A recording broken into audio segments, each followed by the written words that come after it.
വീണ്ടും CMRL ഇടപാടിന്റെ പേരിൽ വീണ വിജയനെതിരായ കേന്ദ്ര ഏജൻസികളുടെ അന്വേഷണം പരിഹാസ്യമെന്ന് AK ബാലൻ.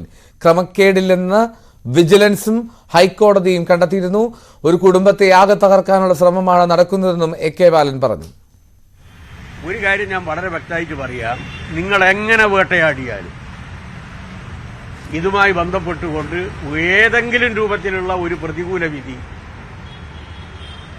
പിണറായിക്കോ പിണറായിയുടെ കുടുംബത്തിനോ എതിരായി ഒരാൾ വിചാരിച്ചാലും ഉണ്ടാക്കാൻ കഴിയില്ല. കാരണം നമ്മുടെ രാജ്യത്തിൽ നിയമവ്യവസ്ഥയില്ലേ. ഇത്രയും പരിഹാസ്യമായിട്ടുള്ള ഒരു സ്ഥിതിവിശേഷം എപ്പോഴെങ്കിലും നിങ്ങൾ കണ്ടിട്ടുണ്ടോ? ഇപ്പൊ പറയുന്നത് കേന്ദ്ര അന്വേഷണ ഏജൻസികളെ വെച്ചതിന്റെ പ്രധാനപ്പെട്ട കാരണം കർണാടക നമ്മുടെ രജിസ്ട്രാർ ഓഫ് കമ്പനീസ് ROCയുടെ ശുപാർശ പ്രകാരമാണ്. ROCയുടെ ശുപാർശ പ്രകാരമാണെങ്കിൽ ഈ കമ്പനി വൈൻഡപ്പ് ചെയ്ത കമ്പനിയല്ലേ? ആ വൈൻഡപ്പ് ചെയ്യാൻ ഇവർ അനുവാദം കൊടുക്കാൻ പാടുണ്ടായിരുന്നോ?